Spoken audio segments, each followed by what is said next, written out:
ಓಂ ಶಾಂತಿ. ನಮ್ಮ ಚಾನೆಲ್ ವಿಡಿಯೋಗಳ ಹೆಚ್ಚಿನ ಮಾಹಿತಿಗಾಗಿ ಸಬ್ಸ್ಕ್ರೈಬ್ ಬಟನ್ಗೆ ಕ್ಲಿಕ್ ಮಾಡಿ ನಮ್ಮ ಚಾನೆಲ್ಗೆ ಸಬ್ಸ್ಕ್ರೈಬ್ ಮಾಡಿ. ಈ ವಿಡಿಯೋ ಇಷ್ಟವಾದಲ್ಲಿ ಲೈಕ್ ಮಾಡಿ, ಶೇರ್ ಮಾಡಿ ಹಾಗೂ ಕಮೆಂಟ್ ಮಾಡಿ. ವಾಣಿಡಿದು 12/2/2026 ಪ್ರಾತಃ ಮುರಳಿ. ಓಂ ಶಾಂತಿ. ಬಾಪ್ ದಾದಾ ಮಧುಬನ ಮಧುರ ಮಕ್ಕಳೇ, ಇದು ಅಂತಿಮ ಸಮಯವಾಗಿದೆ. ರಾವಣನು ಎಲ್ಲರನ್ನೂ ಸ್ಮಶಾನಕ್ಕೆ ಯೋಗ್ಯರನ್ನಾಗಿ ಮಾಡಿಬಿಟ್ಟಿದ್ದಾನೆ.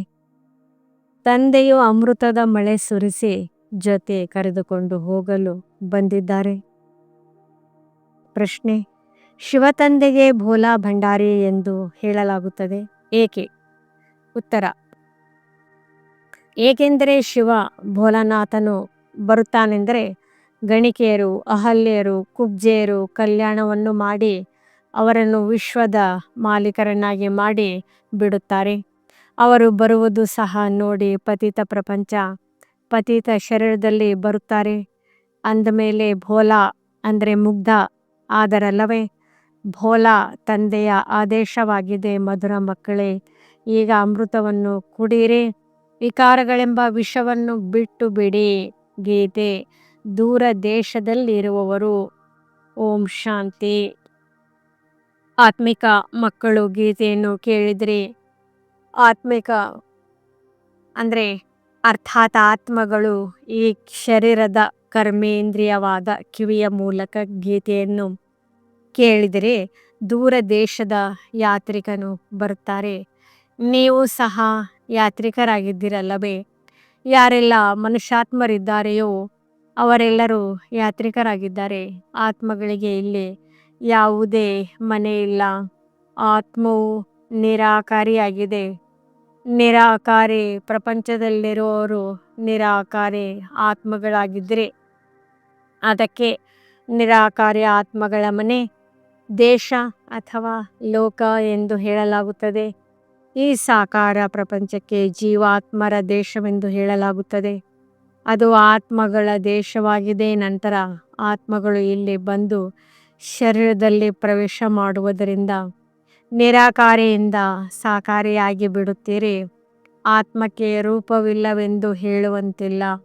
ರೂಪವೂ ಇದೆ, ಹೆಸರೂ ಇದೆ.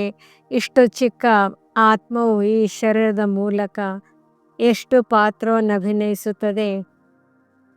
ಪ್ರತಿಯೊಂದು ಆತ್ಮನಲ್ಲಿ ಪಾತ್ರವನ್ನು ಅಭಿನಯಿಸುವ ರೆಕಾರ್ಡ್ ಎಷ್ಟೊಂದು ತುಂಬಲ್ಪಟ್ಟಿದೆ. ರೆಕಾರ್ಡನ್ನು ಒಂದು ಬಾರಿ ತುಂಬಲಾಗುತ್ತದೆ. ನಂತರ ಅದನ್ನು ಎಷ್ಟು ಬಾರಿಯಾದರೂ ಪುನರಾವರ್ತಿಸಿ ಅದೇ ನಡೆಯುವುದು. ಹಾಗೆಯೇ ಆತ್ಮವು ಸಹ ಈ ಶರೀರದಲ್ಲಿ ರೆಕಾರ್ಡ್ ಆಗಿದೆ.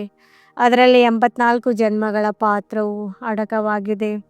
ಹೇಗೆ ತಂದೆಯು ನಿರಾಕಾರನಾಗಿದ್ದಾರೆಯೋ ಹಾಗೆ ಆತ್ಮವು ನಿರಾಕಾರಿಯಾಗಿದೆ. ಶಾಸ್ತ್ರಗಳಲ್ಲಿ ಕೆಲವೊಂದು ಕಡೆ ಪರಮಾತ್ಮನು ನಾಮರೂಪದಿಂದ ಭಿನ್ನವೆಂದು ಬರೆದು ಬಿಟ್ಟಿದ್ದಾರೆ. ಆದರೆ ನಾಮರೂಪದಿಂದ ಭಿನ್ನವಾದ ವಸ್ತು ಯಾವುದೂ ಇಲ್ಲ. ಹೇಗೆ ಆಕಾಶವಿದೆ, ಆಕಾಶ ಎಂದು ಹೆಸರಂತೂ ಇದೆಯಲ್ಲವೇ? ಹೆಸರಿಲ್ಲದ ವಸ್ತು ಯಾವುದೂ ಇಲ್ಲ. ಮನುಷ್ಯರು ಪರಮಪಿತ ಪರಮಾತ್ಮ ಎಂದು ಹೇಳುತ್ತಾರೆ. ಈಗ ದೂರ ದೇಶದಲ್ಲಂತೂ ಎಲ್ಲ ಆತ್ಮರು ಇರುತ್ತಾರೆ. ಇದು ಸಾಕಾರ ದೇಶವಾಗಿದೆ. ಇದರಲ್ಲಿ ಇಬ್ಬರ ರಾಜ್ಯವು ನಡೆಯುತ್ತದೆ, ರಾಮರಾಜ್ಯ ಮತ್ತು ರಾವಣ ರಾಜ್ಯ. ಅರ್ಧಕಲ್ಪ ರಾಮರಾಜ್ಯ, ಇನ್ನರ್ಧ ಕಲ್ಪ ರಾವಣ ರಾಜ್ಯವಾಗಿದೆ. ತಂದೆಯು ಎಂದಿಗೂ ಮಕ್ಕಳಿಗಾಗಿ ದುಃಖದ ರಾಜ್ಯವನ್ನು ರಚಿಸುವುದಿಲ್ಲ. ಈಶ್ವರನೇ ಸುಖ ದುಃಖವನ್ನು ಕೊಡುತ್ತಾರೆಂದು ಮನುಷ್ಯರು ಹೇಳುತ್ತಾರೆ. ಆದರೆ ನಾನೆಂದು ಮಕ್ಕಳಿಗೆ ದುಃಖ ಕೊಡುವುದಿಲ್ಲ. ನನ್ನ ಹೆಸರೇ ಆಗಿದೆ ದುಃಖಹರ್ತ ಸುಖಕರ್ತ. ಇದು ಮನುಷ್ಯರ ತಪ್ಪಾಗಿದೆ. ಈಶ್ವರನೆಂದೂ ದುಃಖ ಕೊಡುವುದಿಲ್ಲ. ಈ ಸಮಯದಲ್ಲಿರುವುದೇ ದುಃಖಧಾಮ. ರಾವಣ ರಾಜ್ಯದಲ್ಲಿ ಅರ್ಧಕಲ್ಪ ದುಃಖವೇ ದುಃಖ ಸಿಗುತ್ತದೆ. ಸುಖದ ಅಂಚಲಿಯೂ ಇರುವುದಿಲ್ಲ. ಮತ್ತೆ ಸುಖಧಾಮದಲ್ಲಿ ದುಃಖವಿರುವುದೇ ಇಲ್ಲ. ತಂದೆಯು ಸ್ವರ್ಗದ ರಚನೆಯನ್ನು ರಚಿಸುತ್ತಾರೆ. ನೀವೀಗ ಸಂಗಮದಲ್ಲಿದ್ದೀರಿ. ಇದಕ್ಕೆ ಯಾರೂ ಹೊಸ ಪ್ರಪಂಚವೆಂದು ಹೇಳುವುದಿಲ್ಲ. ಹೊಸ ಪ್ರಪಂಚದ ಹೆಸರೇ ಆಗಿದೆ ಸತ್ಯಯುಗ. ಅದೇ ನಂತರ ಹಳೆಯದಾಗುತ್ತದೆ. ಆದ್ದರಿಂದ ಇದಕ್ಕೆ ಕಲಿಯುಗವೆಂದು ಹೇಳಲಾಗುತ್ತದೆ. ಹೊಸ ವಸ್ತು ಚೆನ್ನಾಗಿರುತ್ತದೆ ಮತ್ತು ಹಳೆಯ ವಸ್ತು ಬಹಳ ಕೆಟ್ಟದಾಗಿ ಕಾಣಿಸುತ್ತದೆ. ಆದ್ದರಿಂದ ಹಳೆಯ ವಸ್ತುವನ್ನು ಸಮಾಪ್ತಿ ಮಾಡಲಾಗುತ್ತದೆ. ಮನುಷ್ಯರು ವಿಷಕ್ಕೆ ಅಂದರೆ ವಿಕಾರ ಸುಖವೆಂದು ತಿಳಿಯುತ್ತಾರೆ. ಅಮೃತವನ್ನು ಬಿಟ್ಟು ವಿಷವನ್ನೇಕೆ ಕುಡಿಯುವಿರಿ ಎಂದು ಗಾಯನವಿದೆ. ಮತ್ತು ನಿಮ್ಮ ಏರುವ ಕಲೆಯಿಂದ ಸರ್ವರ ಉದ್ಧಾರವೆಂದು ಹೇಳುತ್ತಾರೆ. ತಾವು ಬಂದು ಏನನ್ನು ಮಾಡುತ್ತೀರೋ ಅದರಿಂದ ಎಲ್ಲರ ಕಲ್ಯಾಣವೇ ಆಗುವುದು. ಇಲ್ಲದಿದ್ದರೆ ರಾವಣ ರಾಜ್ಯದಲ್ಲಿ ಮನುಷ್ಯರು ಕೆಟ್ಟ ಕೆಲಸಗಳನ್ನೇ ಮಾಡುತ್ತಾರೆ. ಇದಂತೂ ಮಕ್ಕಳಿಗೆ ಅರ್ಥವಾಗಿದೆ. ಗುರು ನಾನಕರಿಗೆ 500 ವರ್ಷಗಳಾಯಿತು. ಅವರು ಪುನಃ ಯಾವಾಗ ಬರುತ್ತಾರೆ? ಅವರ ಆತ್ಮವು ಜ್ಯೋತಿಯು ಸಮಾವೇಶವಾಯಿತು. ಮತ್ತೆ ಹೇಗೆ ಬರುವರು ಎಂದು ಹೇಳುತ್ತಾರೆ. ಆದರೆ ನೀವು ಹೇಳುತ್ತೀರಿ, ಇಂದಿಗೆ 4500 ವರ್ಷಗಳ ನಂತರ ಪುನಃ ಗುರು ನಾನಕರು ಬರುತ್ತಾರೆ. ನಿಮ್ಮ ಬುದ್ಧಿಯಲ್ಲಿ ಇಡೀ ವಿಶ್ವದ ಚರಿತ್ರೆ ಭೂಗೋಳವು ಸುತ್ತುತ್ತಿರುತ್ತದೆ. ಈ ಸಮಯದಲ್ಲಿ ಎಲ್ಲರೂ ತಮೋಪ್ರಧಾನರಾಗಿದ್ದಾರೆ. ಇದಕ್ಕೆ ಅಂತಿಮ ಸಮಯ ಎಂದು ಹೇಳಲಾಗುತ್ತದೆ. ಎಲ್ಲ ಮನುಷ್ಯರು ಹೇಗೆ ಸತ್ತು ಹೋಗಿದ್ದಾರೆ. ಎಲ್ಲರ ಜ್ಯೋತಿಯು ನಂದಿ ಹೋಗಿದೆ. ತಂದೆಯು ಎಲ್ಲರನ್ನು ಪುನಃ ಜಾಗೃತ ಮಾಡಲು ಬರುತ್ತಾರೆ. ಯಾವ ಮಕ್ಕಳು ಕಾಮ ಚಿತೆಯನ್ನೇರಿ ಭಸ್ಮವಾಗಿ ಬಿಟ್ಟಿದ್ದಾರೆಯೋ ಅವರನ್ನು ಅಮೃತ ವರ್ಷದಿಂದ ಏಳಿಸಿ ಜೊತೆ ಕರೆದುಕೊಂಡು ಹೋಗುತ್ತಾರೆ. ಮಾಯಾ ರಾವಣನು ಕಾಮಚಿತೆಯ ಮೇಲೆ ಕುಳ್ಳರಿಸಿ ಸ್ಮಶಾನಕ್ಕೆ ಯೋಗ್ಯರನ್ನಾಗಿ ಮಾಡಿಬಿಟ್ಟಿದ್ದಾರೆ. ಎಲ್ಲರೂ ಮಲಗಿಬಿಟ್ಟಿದ್ದಾರೆ. ಈಗ ತಂದೆಯು ಜ್ಞಾನಾಮೃತವನ್ನು ಕುಡಿಸುತ್ತಾರೆ. ಈ ಜ್ಞಾನಾಮೃತವೆಲ್ಲಿ? ಆ ನೀರೆಲ್ಲಿ? ಸಿಖ್ಖರು ವಿಶೇಷ ದಿನದಂದು ಬಹಳ ವಿಜೃಂಭಣೆಯಿಂದ ಸರೋವರವನ್ನು ಸ್ವಚ್ಛ ಮಾಡುತ್ತಾರೆ, ಮಣ್ಣನ್ನು ತೆಗೆಯುತ್ತಾರೆ. ಆದ್ದರಿಂದ ಅಮೃತಸರ್ ಅರ್ಥಾತ್ ಅಮೃತದ ಸರೋವರ ಎಂದು ಹೆಸರನ್ನಿಟ್ಟಿದ್ದಾರೆ. ಗುರುನಾನಕರು ಸಹ ತಂದೆಯ ಮಹಿಮೆ ಮಾಡಿದ್ದಾರೆ. ಸ್ವಯಂ ಅವರೇ ಹೇಳುತ್ತಾರೆ, ಏಕ್ ಓಂಕಾರ ಸತ್ನಾಮ್. ಅವರು ಸದಾ ಸತ್ಯವನ್ನು ಹೇಳುವವರಾಗಿದ್ದಾರೆ. ಸತ್ಯನಾರಾಯಣನ ಕಥೆ ಇದೆಯಲ್ಲವೇ? ಮನುಷ್ಯರು ಭಕ್ತಿ ಮಾರ್ಗದಲ್ಲಿ ಎಷ್ಟೊಂದು ಕಥೆಗಳನ್ನು ಕೇಳುತ್ತಾ ಬಂದಿದ್ದಾರೆ. ಅಮರ ಕಥೆ, ಮೂರನೇ ನೇತ್ರದ ಕಥೆ, ಶಂಕರನು ಪಾರ್ವತಿಗೆ ಕಥೆಯನ್ನು ತಿಳಿಸಿದರೆಂದು ಹೇಳುತ್ತಾರೆ. ಶಂಕರನು ಸೂಕ್ಷ್ಮವತನದಲ್ಲಿರುವವರು ಮತ್ತೆ ಯಾವ ಕಥೆಯನ್ನು ತಿಳಿಸಿದರು? ಇವೆಲ್ಲ ಮಾತುಗಳನ್ನು ತಂದೆಯು ತಿಳಿಸುತ್ತಾರೆ. ವಾಸ್ತವದಲ್ಲಿ ನಿಮಗೆ ಅಮರ ಕಥೆಯನ್ನು ತಿಳಿಸಿ ಅಮರ ಲೋಕದಲ್ಲಿ ಕರೆದುಕೊಂಡು ಹೋಗಲು ನಾನು ಬಂದಿದ್ದೇನೆ. ಮೃತ್ಯುಲೋಕದಿಂದ ಅಮರ ಲೋಕಕ್ಕೆ ಕರೆದುಕೊಂಡು ಹೋಗುತ್ತೇನೆ. ಬಾಕಿ ಸೂಕ್ಷ್ಮ ಲೋಕದಲ್ಲಿ ಅವಳಿಗೆ ಅಮರ ಕಥೆಯನ್ನು ತಿಳಿಸಲು ಪಾರ್ವತಿ ಏನು ದೋಷ ಮಾಡಿದ್ದಳು? ಶಾಸ್ತ್ರಗಳಲ್ಲಿ ಅನೇಕ ಕಥೆಗಳನ್ನು ಬರೆದು ಬಿಟ್ಟಿದ್ದಾರೆ. ಸತ್ಯ ನಾರಾಯಣನ ಸತ್ಯ ಕಥೆಯಂತೂ ಇಲ್ಲ. ನೀವು ಸತ್ಯನಾರಾಯಣನ ಕಥೆಗಳನ್ನು ಕೇಳಿರುತ್ತೀರಿ. ಅಂದಮೇಲೆ ಯಾರಾದರೂ ಸತ್ಯನಾರಾಯಣನಾಗುತ್ತಾರೆಯೇ? ಇನ್ನೂ ಕೆಳಗಿಳಿಯತೊಡಗುತ್ತಾರೆ. ನೀವೀಗ ತಿಳಿದುಕೊಂಡಿದ್ದರೆ ನಾವು ನರನಿಂದ ನಾರಾಯಣ, ನಾರಿಯಿಂದ ಲಕ್ಷ್ಮಿಯಾಗುತ್ತೇವೆ. ಇದು ಅಮರ ಲೋಕದಲ್ಲಿ ಹೋಗುವುದಕ್ಕಾಗಿ ಸತ್ಯ ನಾರಾಯಣನ ಕಥೆ ಮೂರನೇ ನೇತ್ರದ ಕಥೆಯಾಗಿದೆ. ಈಗ ನೀವು ಆತ್ಮಗಳಿಗೆ ಜ್ಞಾನದ ಮೂರನೇ ನೇತ್ರವು ಸಿಕ್ಕಿದೆ. ತಂದೆಯು ತಿಳಿಸುತ್ತಾರೆ, ನೀವೇ ಪಾವನರು, ಪೂಜ್ಯರಾಗಿದ್ದಿರಿ. ಮತ್ತೆ 84 ಜನ್ಮಗಳ ನಂತರ ನೀವೇ ಪೂಜಾರಿಗಳಾಗಿದ್ದಿರಿ. ಆದ್ದರಿಂದ ತಾವೇ ಪೂಜ್ಯ, ತಾವೇ ಪೂಜಾರಿ ಎಂದು ಗಾಯನವಿದೆ. ತಂದೆಯು ತಿಳಿಸುತ್ತಾರೆ, ನಾನಂತೂ ಸದಾ ಪೂಜ್ಯನಾಗಿದ್ದೇನೆ. ನಾನು ಬಂದು ನಿಮ್ಮನ್ನು ಪೂಜಾರಿಗಳಿಂದ ಪೂಜ್ಯರನ್ನಾಗಿ ಮಾಡುತ್ತೇನೆ. ಇದು ಪತಿತ ಪ್ರಪಂಚವಾಗಿದೆ. ಸತ್ಯುಗದಲ್ಲಿ ಪೂಜ್ಯ ಪಾವನ ಮನುಷ್ಯರಿರುತ್ತಾರೆ. ಈ ಸಮಯದಲ್ಲಿ ಪೂಜಾರಿ ಪತಿತ ಮನುಷ್ಯರಿದ್ದಾರೆ. ಸಾಧು ಸಂತರು ಪತಿತ ಪಾವನ ಸೀತಾರಾಮ್ ಎಂದು ಹಾಡುತ್ತಿರುತ್ತಾರೆ. ಈ ಅಕ್ಷರವು ಸರಿಯಾಗಿದೆ. ಎಲ್ಲ ಸೀತೆಯರು ವಧುಗಳಾಗಿದ್ದಿರಿ. ಹೇ ರಾಮನೇ, ಬಂದು ನಮ್ಮನ್ನು ಪಾವನ ಮಾಡು ಎಂದು ಹೇಳುತ್ತೀರಿ. ಎಲ್ಲ ಭಕ್ತನಿಯರೂ ಕೂಗುತ್ತೀರಿ, ಹೇ ರಾಮ ಎಂದು ಆತ್ಮವೇ ಕೂಗುತ್ತದೆ. ಗಾಂಧೀಜಿಯೂ ಸಹ ಗೀತೆಯನ್ನು ಓದಿ ಮುಗಿಸುವಾಗ ಹೇ ಪತಿತ ಪಾವನ ಸೀತಾರಾಮ್ ಎಂದು ಹೇಳುತ್ತಿದ್ದರು. ನೀವೀಗ ತಿಳಿದುಕೊಂಡಿದ್ದೀರಿ, ಗೀತೆಯನ್ನು ಕೃಷ್ಣನು ತಿಳಿಸಲಿಲ್ಲ, ತಂದೆಯು ತಿಳಿಸುತ್ತಾರೆ. ಈಶ್ವರ ಸರ್ವವ್ಯಾಪಿಯಲ್ಲ ಎಂದು ಮನುಷ್ಯರಿಂದ ಅಭಿಪ್ರಾಯವನ್ನು ಬರೆಸಿಕೊಳ್ಳುತ್ತಾ ಇರಿ. ಗೀತೆಯ ಭಗವಂತ ಶಿವನಾಗಿದ್ದಾರೆ, ಕೃಷ್ಣನಲ್ಲ. ಗೀತೆಯ ಭಗವಂತನೆಂದು ಯಾರಿಗೆ ಹೇಳಲಾಗುತ್ತದೆ ಎಂದು ಮೊದಲು ಕೇಳಿರಿ. ಭಗವಂತನೆಂದು ನಿರಾಕಾರನಿಗೆ ಹೇಳುವರೋ ಅಥವಾ ಸಾಕಾರ ಮನುಷ್ಯನಿಗೋ? ಕೃಷ್ಣನಂತೂ ಸಾಕಾರಿಯಾಗಿದ್ದಾನೆ, ಶಿವನು ನಿರಾಕಾರಿಯಾಗಿದ್ದಾರೆ. ಇವರು ಕೇವಲ ಈ ತನುವಿನ ಆಧಾರವನ್ನು ತೆಗೆದುಕೊಳ್ಳುತ್ತಾರೆ, ಆದರೆ ತಾಯಿಯ ಗರ್ಭದಿಂದ ಜನ್ಮ ಪಡೆಯುವುದಿಲ್ಲ. ಶಿವನಿಗೆ ಶರೀರವಿಲ್ಲ. ಇಲ್ಲಿ ಈ ಮನುಷ್ಯ ಲೋಕದಲ್ಲಿ ಸ್ಥೂಲ ಶರೀರವಿದೆ. ತಂದೆಯು ಬಂದು ಸತ್ಯವಾದ ಸತ್ಯ ನಾರಾಯಣನ ಕಥೆಯನ್ನು ತಿಳಿಸುತ್ತಾರೆ.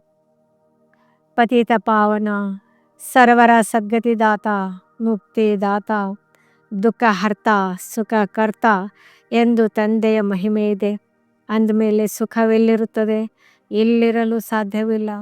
ಸುಖವು ಇನ್ನೊಂದು ಜನ್ಮದಲ್ಲಿ ಸಿಗುತ್ತದೆ, ಯಾವಾಗ ಹಳೆಯ ಪ್ರಪಂಚವು ಸಮಾಪ್ತಿಯಾಗಿ ಸ್ವರ್ಗ ಸ್ಥಾಪನೆಯಾಗುವುದು. ಯಾವುದರಿಂದ ಮುಕ್ತ ಮಾಡುತ್ತಾರೆ? ರಾವಣನ ದುಃಖದಿಂದ. ಇದು ದುಃಖಧಾಮವಲ್ಲವೇ? ತಂದೆಯು ಮಾರ್ಗದರ್ಶಕನೂ ಆಗುತ್ತಾರೆ. ಈ ಶರೀರವಂತೂ ಇಲ್ಲಿಯೇ ಸಮಾಪ್ತಿಯಾಗುತ್ತದೆ. ಬಾಕಿ ಆತ್ಮಗಳನ್ನು ಕರೆದುಕೊಂಡು ಹೋಗುತ್ತಾರೆ. ಮೊದಲು ಪ್ರಿಯತಮ, ನಂತರ ಪ್ರಿಯತಮೆ ಹೋಗುತ್ತಾಳೆ. ಅವರು ಅವಿನಾಶಿ, ಅತಿ ಪ್ರಿಯವಾದ ಪ್ರಿಯತಮನಾಗಿದ್ದಾರೆ. ಎಲ್ಲರನ್ನು ದುಃಖದಿಂದ ಬಿಡಿಸಿ ಪವಿತ್ರರನ್ನಾಗಿ ಮಾಡಿ ಮನೆಗೆ ಕರೆದುಕೊಂಡು ಹೋಗುತ್ತಾರೆ. ವಿವಾಹ ಮಾಡಿಕೊಂಡು ಬಂದಾಗ ಮುಂದೆ ಪತಿ ಇರುತ್ತಾನೆ, ಹಿಂದೆ ಪತ್ನಿ ಇರುತ್ತಾಳೆ, ನಂತರ ದಿಬ್ಬಣವಿರುತ್ತದೆ. ಈಗ ನಿಮ್ಮ ಮಾಲೆಯು ಅದೇ ರೀತಿಯಾಗಿದೆ. ಮೇಲೆ ಹೂವು ಶಿವ ತಂದೆಯಾಗಿದ್ದಾರೆ, ಅವರಿಗೆ ನಮಸ್ಕಾರ ಮಾಡುತ್ತಾರೆ. ನಂತರ ಜೋಡಿ ಮಣಿಗಳು ಬ್ರಹ್ಮ ಸರಸ್ವತಿ. ಆ ನಂತರ ನೀವು ಇದ್ದೀರಿ. ಯಾರು ತಂದೆಗೆ ಸಹಯೋಗಿಗಳಾಗುತ್ತೀರಿ? ಹೂವು ಶಿವ ತಂದೆಯ ನೆನಪಿನಿಂದಲೇ ಸೂರ್ಯವಂಶಿ ವಿಷ್ಣುವಿನ ಮಾಲೆಯಾಗಿದ್ದೀರಿ.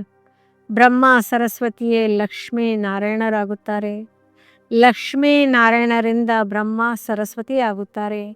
ಇವರು ಪರಿಶ್ರಮ ಪಟ್ಟಿದ್ದಾರೆ, ಆದ್ದರಿಂದಲೇ ಪೂಜೆ ನಡೆಯುತ್ತದೆ. ಮಾಲೆ ಎಂದರೇನು? ಇದು ಯಾರಿಗೂ ಗೊತ್ತಿಲ್ಲ. ಕೇವಲ ಮಾಲೆಯನ್ನು ಜಪಿಸುತ್ತಿರುತ್ತಾರೆ. 16,108 ಮಾಲೆಯೂ ಇರುತ್ತದೆ. ದೊಡ್ಡ ದೊಡ್ಡ ಮಂದಿರಗಳಲ್ಲಿ ಅದನ್ನು ಇಟ್ಟಿರುತ್ತಾರೆ. ಆ ಮಾಲೆಯನ್ನು ಜಪಿಸಲು ಒಬ್ಬೊಬ್ಬರು ಒಂದೊಂದು ಕಡೆ ಎಳೆಯುತ್ತಾರೆ. ಬ್ರಹ್ಮ ತಂದೆಯ ಮೊದಲು ಬಾಂಬೆಯಲ್ಲಿ ಲಕ್ಷ್ಮೀ ನಾರಾಯಣನ ಮಂದಿರಕ್ಕೆ ಹೋಗುತ್ತಿದ್ದರು. ಹೋಗಿ ಮಾಲೆಯನ್ನು ಜಪಿಸುತ್ತಿದ್ದರು. ರಾಮ ರಾಮ ಎಂದು ಹೇಳುತ್ತಿದ್ದರು. ಏಕೆಂದರೆ ಹೂವು ಒಬ್ಬರೇ ತಂದೆಯಲ್ಲವೇ?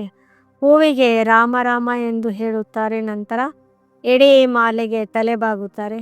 ಜ್ಞಾನವೇನೂ ಇರುವುದಿಲ್ಲ. ಪಾದ್ರಿಗಳು ಸಹ ಕೈಯಲ್ಲಿ ಮಾಲೆಯನ್ನು ಜಪಿಸುತ್ತಿರುತ್ತಾರೆ. ಯಾರ ಮಾಲೆಯನ್ನು ಜಪಿಸುತ್ತೀರಿ ಎಂದು ಕೇಳಿದರೆ ಅವರಿಗೆ ಗೊತ್ತಿರುವುದಿಲ್ಲ. ಕ್ರಿಸ್ತನ ನೆನಪಿನಲ್ಲಿ ಜಪಿಸುತ್ತೇವೆ ಎಂದು ಹೇಳಿಬಿಡುತ್ತಾರೆ. ಆದರೆ ಕ್ರಿಸ್ತನ ಆತ್ಮವು ಎಲ್ಲಿದೆ ಎಂಬುದು ಅವರಿಗೆ ತಿಳಿದಿಲ್ಲ. ನೀವು ತಿಳಿದುಕೊಂಡಿದ್ದರೆ ಕ್ರಿಸ್ತನ ಆತ್ಮವು ಸಹ ಈಗ ತಮೋಪ್ರಧಾನವಾಗಿದೆ. ನೀವು ಸಹ ತಮೋಪ್ರಧಾನ ಭಿಕಾರಿಗಳಾಗಿದ್ದೀರಿ. ಈಗ ಭಿಕಾರಿಗಳಿಂದ ರಾಜಕುಮಾರರಾಗುತ್ತೀರಿ. ಭಾರತವು ರಾಜಕುಮಾರ ಅಂದರೆ ಸಾಹುಕಾರನಾಗಿತ್ತು, ಈಗ ಭಿಕಾರಿಯಾಗಿದೆ. ಪುನಃ ರಾಜಕುಮಾರನಾಗುತ್ತದೆ. ಮಾಡುವವರು ತಂದೆಯಾಗಿದ್ದಾರೆ. ನೀವು ಮನುಷ್ಯರಿಂದ ರಾಜಕುಮಾರರಾಗುತ್ತೀರಿ. ಒಂದು ರಾಜಕುಮಾರರ ಕಾಲೇಜ್ ಸಹ ಇತ್ತು. ಅಲ್ಲಿ ರಾಜಕುಮಾರ ಕುಮಾರಿಯರು ಹೋಗಿ ಓದುತ್ತಿದ್ದರು. ನೀವಿಲ್ಲಿ ಓದಿ 21 ಜನ್ಮಗಳಿಗಾಗಿ ಸ್ವರ್ಗದಲ್ಲಿ ರಾಜಕುಮಾರ ಕುಮಾರಿಯರಾಗುತ್ತೀರಿ. ಶ್ರೀಕೃಷ್ಣನು ರಾಜಕುಮಾರನಲ್ಲವೇ? ಅವನ 84 ಜನ್ಮಗಳ ಕಥೆಯು ಬರೆಯಲ್ಪಟ್ಟಿದೆ. ಇದು ಮನುಷ್ಯರಿಗೆ ಏನು ಗೊತ್ತು? ಈ ಮಾತುಗಳನ್ನು ಕೇವಲ ನೀವೇ ತಿಳಿದುಕೊಂಡಿದ್ದೀರಿ. ಭಗವಾನ್ ವಾಚ್ ಅವರು ಎಲ್ಲರ ತಂದೆಯಾಗಿದ್ದಾರೆ.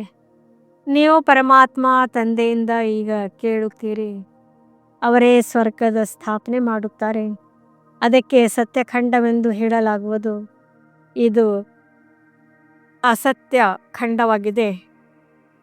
ಸತ್ಯಖಂಡವನ್ನು ತಂದೆಯೇ ಸ್ಥಾಪನೆ ಮಾಡುತ್ತಾರೆ. ಅಸತ್ಯ ಖಂಡವನ್ನು ರಾವಣನು ಸ್ಥಾಪನೆ ಮಾಡುತ್ತಾನೆ. ರಾವಣನು ಪ್ರತಿಮೆ ಮಾಡುತ್ತಾರೆ. ಅರ್ಥವೇನನ್ನು ತಿಳಿದುಕೊಂಡಿಲ್ಲ. ಕೊನೆಗೂ ರಾವಣ ಯಾರು? ಯಾರನ್ನು ಸಾಯಿಸುತ್ತಾರೆ ಮತ್ತೆ ಬದುಕಿ ಬರುತ್ತಾನೆ ಎಂಬುದನ್ನು ಯಾರು ತಿಳಿದುಕೊಂಡಿಲ್ಲ. ವಾಸ್ತವದಲ್ಲಿ ಸ್ತ್ರೀಯಲ್ಲಿರುವ 5 ವಿಕಾರಗಳು, ಪುರುಷನಲ್ಲಿರುವ 5 ವಿಕಾರಗಳಿಗೆ ರಾವಣನೆಂದು ಹೇಳಲಾಗುತ್ತದೆ. ರಾವಣನನ್ನು ಸಾಯಿಸುತ್ತಾರೆ. ಅವನನ್ನು ಸಾಯಿಸಿ ನಂತರ ಚಿನ್ನವನ್ನು ಲೂಟಿ ಮಾಡುತ್ತಾರೆ. ನೀವು ಮಕ್ಕಳು ತಿಳಿದುಕೊಂಡಿದ್ರಿ, ಇದು ಮುಳ್ಳಿನ ಕಾಡಾಗಿದೆ. ಬಾಂಬೆಯಲ್ಲಿ ಬಬುಲ್ನಾಥನ ಮಂದಿರವಿದೆ. ತಂದೆಯು ಬಂದು ಮುಳ್ಳುಗಳನ್ನು ಹೂಗಳನ್ನಾಗಿ ಮಾಡುತ್ತಾರೆ. ಎಲ್ಲರೂ ಒಬ್ಬರು ಇನ್ನೊಬ್ಬರಿಗೆ ಮುಳ್ಳನ್ನೇ ಚುಚ್ಚುತ್ತಾರೆ, ಅರ್ಥಾತ್ ಕಾಮ ಕಟಾರಿಯನ್ನು ನಡೆಸುತ್ತಾರೆ. ಆದ್ದರಿಂದ ಮುಳ್ಳಿನ ಕಾಡು ಎಂದು ಹೇಳಲಾಗುತ್ತದೆ. ಸತ್ಯಕ್ಕೆ ಹೂದೋಟವೆಂದು ಹೇಳಲಾಗುತ್ತದೆ. ಅದೇ ಹೂಗಳು ಮುಳ್ಳುಗಳಾಗುತ್ತಾರೆ, ನಂತರ ಮುಳ್ಳುಗಳಿಂದ ಹೂಗಳಾಗುತ್ತಾರೆ. ನೀವೀಗ ಪಂಚವಿಕಾರಗಳಿಗೆ ಮೇಲೆ ವಿಜಯವನ್ನು ಗಳಿಸುತ್ತೀರಿ. ಈ ರಾವಣ ರಾಜ್ಯದ ವಿನಾಶವಂತೂ ಆಗಲೇಬೇಕಾಗಿದೆ. ಕೊನೆಗೆ ಮಹಾಯುದ್ಧವೂ ಆಗುವುದು. ಸತ್ಯವಾದ ದಶಹರ ಆಗುವುದು. ರಾವಣ ರಾಜ್ಯವೇ ಸಮಾಪ್ತಿಯಾಗುತ್ತದೆ. ನಂತರ ನೀವು ಲಂಕೆಯನ್ನು ಲೂಟಿ ಮಾಡುತ್ತೀರಿ. ನಿಮಗೆ ಚಿನ್ನದ ಮಹಲುಗಳು ಸಿಗುತ್ತವೆ. ನೀವೀಗ ರಾವಣನ ಮೇಲೆ ಜಯ ಗಳಿಸಿ ಸ್ವರ್ಗದ ಮಾಲೀಕರಾಗುತ್ತೀರಿ. ತಂದೆಯು ಇಡೀ ವಿಶ್ವದ ರಾಜ್ಯಭಾಗ್ಯವನ್ನು ಕೊಡುತ್ತಾರೆ. ಆದ್ದರಿಂದ ಇವರಿಗೆ ಶಿವ ಭೋಲಾ ಭಂಡಾರಿ ಎಂದು ಹೇಳುತ್ತಾರೆ. ಗಣಿಕೆಯರು, ಅಹಲ್ಯರು, ಕುಬ್ಜೆಯರು ಎಲ್ಲರನ್ನೂ ತಂದೆಯು ವಿಶ್ವದ ಮಾಲೀಕರನ್ನಾಗಿ ಮಾಡುತ್ತಾರೆ. ತಂದೆಯು ಎಷ್ಟು ಭೋಲಾ ಆಗಿದ್ದಾರೆ. ಪತೀತ ಪ್ರಪಂಚದಲ್ಲಿ ಪತೀತ ಶರೀರದಲ್ಲಿ ಬರುತ್ತಾರೆ. ಬಾಕಿ ಯಾರು ಸ್ವರ್ಗಕ್ಕೆ ಯೋಗ್ಯರಲ್ಲವೋ ಅವರು ವಿಷ ಕುಡಿಯುವುದನ್ನು ಬಿಡುವುದೇ ಇಲ್ಲ. ತಂದೆಯು ತಿಳಿಸುತ್ತಾರೆ, ಮಕ್ಕಳೇ, ಈ ಅಂತಿಮ ಜನ್ಮದಲ್ಲಿ ಪಾವನರಾಗಿ. ಈ ವಿಕಾರವೇ ನಿಮ್ಮನ್ನು ಆದಿ ಮಧ್ಯ ಅಂತ್ಯ ದುಃಖಿಯನ್ನಾಗಿ ಮಾಡುತ್ತದೆ. ನೀವು ಇದೊಂದು ಜನ್ಮಕ್ಕಾಗಿ ವಿಷ ಕುಡಿಯುವುದನ್ನು ಬಿಡಲು ಸಾಧ್ಯವಿಲ್ಲವೇ? ನಾನು ನಿಮಗೆ ಅಮೃತವನ್ನು ಕುಡಿಸಿ ಅಮರರನ್ನಾಗಿ ಮಾಡುತ್ತೇನೆ. ಆದರೂ ಸಹ ನೀವು ಪವಿತ್ರರಾಗುವುದಿಲ್ಲ. ವಿಷವಿಲ್ಲದ ಸಿಗರೇಟು, ಸರಾಯಿ ಇಲ್ಲದೆ ಇರಲು ಸಾಧ್ಯವಿಲ್ಲವೇ? ನಾನು ಬೇಹದ್ದಿನ ತಂದೆ ನಿಮಗೆ ಹೇಳುತ್ತೇನೆ, ಮಕ್ಕಳೇ, ಇದೊಂದು ಜನ್ಮಕ್ಕಾಗಿ ಪಾವನರಾಗಿ, ಆಗ ನಿಮ್ಮನ್ನು ಸ್ವರ್ಗದ ಮಾಲೀಕರನ್ನಾಗಿ ಮಾಡುವೆನು. ಹಳೆಯ ಪ್ರಪಂಚದ ವಿನಾಶ ಮತ್ತು ಹೊಸ ಪ್ರಪಂಚದ ಸ್ಥಾಪನೆ ಮಾಡುವುದು ತಂದೆಯದೇ ಕರ್ತವ್ಯವಾಗಿದೆ. ಈಗ ಇಡೀ ಪ್ರಪಂಚವನ್ನು ದುಃಖದಿಂದ ಬಿಡಿಸಿ ಸುಖಧಾಮ, ಶಾಂತಿಧಾಮಕ್ಕೆ ಕರೆದುಕೊಂಡು ಹೋಗಲು ತಂದೆಯು ಬಂದಿದ್ದಾರೆ. ಈಗ ಎಲ್ಲ ಧರ್ಮಗಳು ವಿನಾಶವಾಗುತ್ತವೆ. ಒಂದು ಆದಿ ಸನಾತನ ದೇವಿ ದೇವತಾ ಧರ್ಮವು ಪುನಃ ಸ್ಥಾಪನೆಯಾಗುತ್ತದೆ. ಗ್ರಂಥದಲ್ಲಿಯೂ ಪರಮಪಿತ ಪರಮಾತ್ಮನಿಗೆ ಅಕಾಲ ಮೂರ್ತಿ ಎಂದು ಹೇಳಲಾಗುತ್ತದೆ. ತಂದೆಯು ಮಹಾಕಾಲ, ಕಾಲರ ಕಾಲನಾಗಿದ್ದಾರೆ. ಆ ಕಾಲವಂತೂ ಅಂದರೆ ಮೃತ್ಯು ಒಬ್ಬರು ಅಥವಾ ಇಬ್ಬರನ್ನು ತೆಗೆದುಕೊಂಡು ಹೋಗುತ್ತದೆ. ನಾನು ಎಲ್ಲ ಆತ್ಮರನ್ನು ಕರೆದುಕೊಂಡು ಹೋಗುತ್ತೇನೆ. ಆದ್ದರಿಂದ ನನಗೆ ಮಹಾಕಾಲನೆಂದು ಹೇಳುತ್ತಾರೆ. ತಂದೆಯು ಬಂದು ನೀವು ಮಕ್ಕಳನ್ನು ಎಷ್ಟು ಬುದ್ಧಿವಂತರನ್ನಾಗಿ ಮಾಡುತ್ತಾರೆ. ಒಳ್ಳೆಯದು. ಮಧುರಾತಿ ಮಧುರ ಅಗಲಿ ಹೋಗಿ ಮರಳಿ ಸಿಕ್ಕಿರುವ ಮಕ್ಕಳ ಪ್ರತಿ ಮಾತಾಪಿತಾ ಬಾಬ್ದಾದರವರ ನೆನಪು, ಪ್ರೀತಿ ಹಾಗೂ ಸುಪ್ರಭಾತ. ಆತ್ಮಿಕ ಮಕ್ಕಳಿಗೆ ಆತ್ಮಿಕ ತಂದೆಯ ನಮಸ್ತೆ. ಧಾರಣೆಗಾಗಿ ಮುಖ್ಯ ಸಾರ. ಈ ಅಂತಿಮ ಜನ್ಮದಲ್ಲಿ ವಿಷವನ್ನು ತ್ಯಾಗ ಮಾಡಿ ಅಮೃತವನ್ನು ಕುಡಿಯಬೇಕು ಹಾಗೂ ಕುಡಿಸಬೇಕಾಗಿದೆ. ಪಾವನರಾಗಬೇಕಾಗಿದೆ. ಮುಳ್ಳುಗಳನ್ನು ಹೂಗಳನ್ನಾಗಿ ಮಾಡುವ ಸೇವೆ ಮಾಡಬೇಕಾಗಿದೆ. ವಿಷ್ಣುವಿನ ಕೊರಳಿನ ಮಾಲೆಯ ಮಣಿಯಾಗಲು ತಂದೆಯ ನೆನಪಿನಲ್ಲಿರಬೇಕಾಗಿದೆ. ಸಂಪೂರ್ಣ ಸಹಯೋಗಿಗಳಾಗಿ ತಂದೆಯ ಸಮಾನ ದುಃಖ ಹರ್ತರಾಗಬೇಕಾಗಿದೆ. ವರದಾನ: ತಮ್ಮ ಅಲೌಕಿಕ ಆತ್ಮಿಕ ವೃತ್ತಿಯ ಮೂಲಕ ಸರ್ವ ಆತ್ಮರುಗಳ ಮೇಲೆ ತಮ್ಮ ಪ್ರಭಾವ ಬೀರುವಂತಹ ಮಾಸ್ಟರ್ ಜ್ಞಾನ ಸೂರ್ಯ ಭವ. ಹೇಗೆ ಯಾವುದೇ ಆಕರ್ಷಣೆ ಮಾಡುವ ವಸ್ತುವು ತನ್ನ ಅಕ್ಕಪಕ್ಕದಲ್ಲಿ ಇರುವವರನ್ನು ತನ್ನ ಕಡೆಗೆ ಆಕರ್ಷಿಸುತ್ತದೆ, ಎಲ್ಲರ ಗಮನವು ಅದರ ಕಡೆಗೆ ಹೋಗುತ್ತದೆ. ಹಾಗೆ ಯಾವಾಗ ತಮ್ಮ ವೃತ್ತಿ ಅಲೌಕಿಕ ಆತ್ಮೀಯತೆಯಿಂದ ಕೂಡಿರುತ್ತದೆ ಎಂದರೆ ಸ್ವತಃವಾಗಿಯೇ ತಮ್ಮ ಪ್ರಭಾವವು ಅನೇಕ ಆತ್ಮರುಗಳ ಮೇಲೆ ಬೀರುವುದು. ಅಲೌಕಿಕ ವೃತ್ತಿ ಅರ್ಥಾತ್ ಭಿನ್ನ ಹಾಗೂ ಪ್ರಿಯವಾದ ಸ್ಥಿತಿಯು ಸ್ವತಃವಾಗಿಯೇ ಅನೇಕ ಆತ್ಮರನ್ನು ಆಕರ್ಷಿಸುತ್ತದೆ. ಇಂತಹ ಅಲೌಕಿಕ ಶಕ್ತಿಶಾಲಿ ಆತ್ಮರು ಮಾಸ್ಟರ್ ಜ್ಞಾನ ಸೂರ್ಯನಾಗಿದ್ದು ತನ್ನ ಪ್ರಕಾಶತೆಯನ್ನು 4 ಕಡೆಗಳಲ್ಲಿ ಹರಡಿಸುತ್ತಾರೆ. ಸ್ಲೋಗನ್: ಸದಾ ಸ್ವಮಾನದ ಆಸನದ ಮೇಲೆ ಸ್ಥಿತರಾಗಿ ಇರುತ್ತೀರೆಂದರೆ ಸರ್ವಶಕ್ತಿಗಳು ತಮ್ಮ ಆದೇಶವನ್ನು ಪಾಲಿಸುತ್ತಿರುತ್ತವೆ.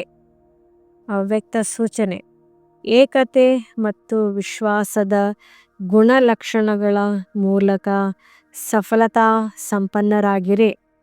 ಜ್ಞಾನಿಯಾಗುವುದರ ಜೊತೆಯಲ್ಲಿ ಸ್ನೇಹಿಯಾಗಿರಿ. ಸ್ವಯಂನ ಸೇವೆ ವಿಶ್ವ ಸೇವೆಯ ಆಧಾರವಾಗಿದೆ. ಸೇವೆಯಲ್ಲಿ ಕೇವಲ 2 ಶಬ್ದ ನೆನಪಿಟ್ಟುಕೊಳ್ಳಿ. ಒಂದು ನಿಮಿತ್ತನಾಗಿದ್ದೇನೆ, ಇನ್ನೊಂದು ನಿರ್ಮಾಣರಾಗಲೇಬೇಕು. ಇದರಿಂದ ಏಕತೆಯ ವಾತಾವರಣ ತಯಾರಾಗುವುದು. ಒಬ್ಬರಿನ್ನೊಬ್ಬರ ಸಹಯೋಗಿಯಾಗುವರು. ನನ್ನದು ನಿನ್ನದರ ಗೌರವ ಪ್ರತಿಷ್ಠೆಯ ಘರ್ಷಣೆಯ ಭಾವನೆಗಳೆಲ್ಲವೂ ಸಮಾಪ್ತಿಯಾಗುವುದು. ಓಂ ಶಾಂತಿ. ಈ ಮುರಳಿ ಇಷ್ಟವಾದಲ್ಲಿ ಹೆಚ್ಚಿನ ಮುರಳಿಗಳ ಮಾಹಿತಿಗಾಗಿ ನಮ್ಮ ಚಾನೆಲ್ಗೆ ಸಬ್ಸ್ಕ್ರೈಬ್ ಮಾಡಿ. ತಮಗೆ ವಿಡಿಯೋ ನೋಟಿಫಿಕೇಷನ್ ಸಿಗುವುದು.